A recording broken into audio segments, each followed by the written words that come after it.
বস। রানী বৃক্ষ বাবার কাছে যায়। বৃক্ষ বাবা রানীকে দেখেই বলে, আয় মা, আমি বুঝতে পেরেছি কেন তুই আমার কাছে এসেছিস। বাবা দয়া করুন, আমার স্বামী মহারাজ মুরাদকে ভালো করার উপায় বলে দিন। এর জন্য পেতনি মায়ের আত্মাকে শান্তি দিতে হবে, আর ও শান্তি পেলেই সব ঠিক হয়ে যাবে। কিসের শান্তি? আরো কিসের প্রতিশোধ নিয়ে চলেছে?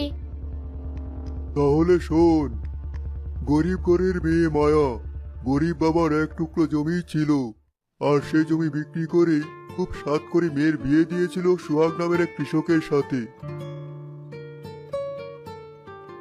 কিন্তু কে জানতো এই বিয়েই মায়ার জীবনে কাল হয়ে দাঁড়াবে। সোহাগ আর সোহাগের মা প্রতিনিয়ত যৌতুকের টাকার জন্য মায়াকে অত্যাচার করত, মারধর করত। ফকিরের করে মেয়ে বিয়ে করেছিলাম আমি। ভেবেছিলাম একটা মাত্র মেয়ে, সোনার গয়না, দামি জামা কাপড় দিয়ে ভরিয়ে দিবে, আর এখন সামান্য ইমিটেশনও দিতে পারে না। এই মেয়ের সাথে কেন সংসার করিস?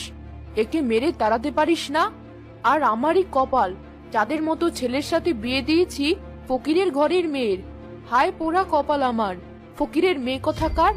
মা দেখুন, আমাকে যা খুশি বলবেন, কিন্তু আমার বাবাকে দয়া করে কিছু বলবেন না।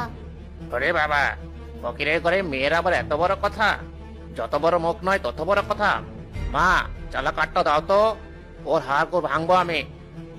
সোহাগের মা সোহাগের হাতে লাঠি এগিয়ে দেয়, আর সোহাগ সেই লাঠি দিয়ে মায়াকে ইচ্ছে মতো পেটাতে থাকে। এভাবে মেরো না আমাকে, তোমার দোহাই লাগে, এভাবে মেরো না।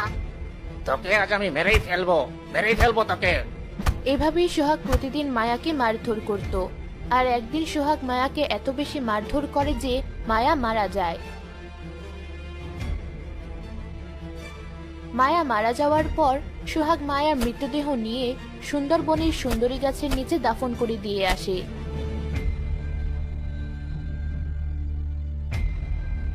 এরপর থেকেই মায়ার আত্মা অশান্ত হয়ে পেতনি হয়ে ঘুরছে, আর সব পুরুষ মানুষকে শাস্তি দিচ্ছে। মা, এখন তোকে ওই সোহাগকে ধরে নিয়ে আসতে হবে মায়া পেতনির কাছে। মায়া যদি নিজ হাতে সোহাগকে শাস্তি দিতে পারে, তবেই ওর আত্মা শান্ত হবে, আর সব পুরুষেরাও নিজেদের আসল রূপে ফিরবে। আপনার